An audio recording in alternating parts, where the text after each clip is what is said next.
Are you drowning in homeschool schedules that look perfect on paper but fall apart by 9:30 a.m.? Maybe you're feeling like a failure because your day never goes according to plan. What if I told you that the perfect homeschool schedule actually exists, but it looks nothing like what you've been trying to create? Hey there, I'm Kim with Not Consume Ministries. I can relate to your frustration. You want a homeschool schedule that actually works, one that doesn't leave you feeling defeated when life happens, one that embraces the beautiful messiness of learning at home instead of fighting against it. Today, I'm going to share the exact system I've used for over 20 years in our homeschool.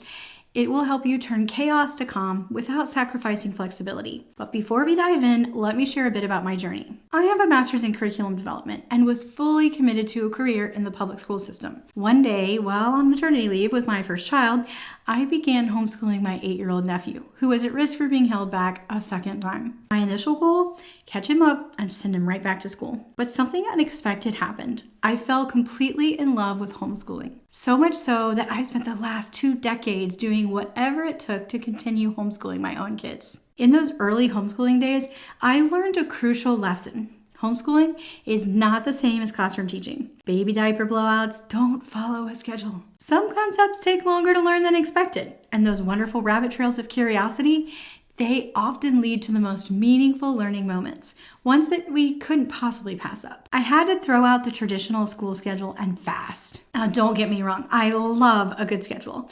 I just needed one that would work with our style of learning and flex around unexpected things like surprise visits from grandma, staying up too late to watch a rare comet pass by, and yes, those inevitable diaper blowouts. After years of trial and error, I found that the perfect homeschool schedule needs 3 key ingredients. Number 1, it's centered around family life, not institutional systems. The biggest lesson I learned as a new homeschooler was that the classroom schedule did not work at home. But it's so ingrained in our minds as the proper way to learn that we often can't see past it. Trust me, you're not alone in this struggle. The best homeschool schedule throws all of that tradition out the window. Instead, it seeks to find a system that works for your family, helping you accomplish your goals, not binding you to an institutional ball and chain. Number 2, it must be flexible. Lack of flexibility will lead to frustration every single time. And many of those times, we just give up. I know you've been there. The morning starts off perfectly until little Jessica wakes up with an ear infection. By the time you get home from the doctor and the pharmacy, it's nearly lunchtime. You figure the day is shot just because you've missed everything you wrote down for the morning. And there's no way to turn back the clock, right? But I also feel the rub of leaving things too loose. No schedule at all often leads to getting pretty much nothing done. I've settled on a core structure, I call these chunks, with a flexible routine within those chunks. The best part?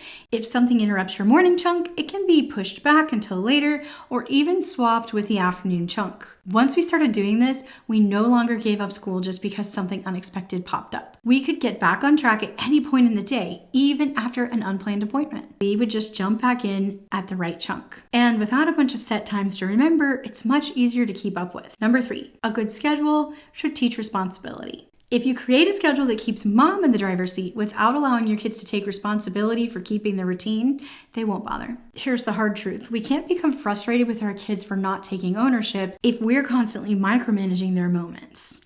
A great homeschool schedule sets boundaries of time that contain a flexible routine for kids to accomplish on their own. By the way, if you need help teaching your kids to learn independently, I've got a full video with a step-by-step guide. I'll link that in the description. So let's take a look at the perfect schedule. But first, if there's anything that I want you to get out of this video, I want it to be this. The perfect homeschool schedule works for you, not the other way around. Stop working so hard to make a rigid schedule fit in with your life. Instead, create a system that flows with your life. As I mentioned, we do this by dividing the day into manageable chunks of time, typically morning, school, lunch, afternoon, and evening. Sounds good, right? You do that every day. Each chunk has a predetermined routine with it. I typically set a time that I'd like for the chunk to start, but I know that it's flexible and it's gonna vary from day to day. Everything that happens within the chunk happens as a routine, with the first things first working down the list. Let me walk you through what this looks like in our home. Our day starts with a morning chunk, typically around 7:30 a.m., but it has varied a lot over the years. This chunk is managed by our student planners. We start in pre-K teaching the morning checklist to help kids develop these habits. Bible reading time or quiet time, and they tidy their room. Next is breakfast, morning chores, and memory work or reading. Now remember, this chunk starts as soon as you get up. It doesn't matter what time it is. Also, once students are older, these habits are developed and we no longer use the morning checklist. The school chunk, often sometimes around 9 a.m. But remember, it can start at any time. We begin with a family meeting. I ask the kids to tell me what God is teaching them in their quiet time, and we talk about that for about 5 to 10 minutes. This is how I hold them accountable for time in God's Word, if they're willing. It's an invitation to join me in the discussion, and I find that kids will rise to the occasion when we treat them this way instead of forcing things. But if no one has anything to share, that's fine. I share what God is teaching me, and we move on to studying something simple together like Faithopedia, our apologetics flip book. Next, I work with the little people while the older people begin their school checklist. Most of the school chunk is simply working down your own checklist to complete your assignments. If kids are not old enough to work on their own, I would work with them to complete this. This is why it's so important to watch that video about how to teach your kids to be independent learners. Next, you turn it all in by laying your work and your checklist on the kitchen table, and then the kids are free to explore. I do limit this time to educational activities and pursuits. So basically, no screen time during this chunk, no matter how early you finish. Lunch chunk. Most of the time, around noon. But it does again vary. We start by helping to prepare the food, then we eat lunch. We listen to a read aloud, which honestly is one of the best things that we do each day. And then we have a lunch tour, which basically means that we clean up from lunch and everybody just has a job to do to help with that. The next chunk is the afternoon chunk. Often this starts between 1 and 2 p.m. You want to turn in your checklist if you didn't get to do that in the morning. Then you'll have quiet time, especially if you have little ones. This is a good time for extracurricular activities, errands, doctor's appointments, screen time, outside time, free play, things like that. Now, like I said earlier, if you have an unexpected doctor's appointment that you can't get into the afternoon, you can swap the morning chunk with the afternoon chunk and everything still gets done. The secret to doing this is to tell your kids, hey, it's time for our school chunk. Now, I know this probably seems obvious, but trust me, unless you plan to lay it out this way, you simply won't. You'll give up on school when an interruption holds your time-blocked schedule hostage. Trust me, I've been there. The next chunk is the family time chunk. This is often around 4:30 or so. During this time, we might do a family game, maybe 15 or 20 minutes. We might clean sweep the house, help prepare for dinner and set the table, eat dinner. We'll help clean up the kitchen and do our evening chores. We might do evening activities like a bike ride or a walk on the trail or something at church. I would say this chunk is the least consistent. While there is a bit of a routine, it's hard to know when it will start and we don't necessarily do all the same things each evening. That's totally fine. The last chunk of the day is the nighttime chunk.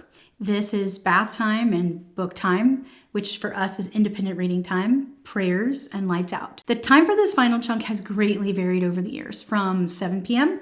all the way to like 10 p.m. for my high schoolers. Remember to take into consideration your family's unique circumstances and the ages when you determine general times for your chunks. Now, if you're working from home and homeschooling, don't worry. This chunk system is super adaptable.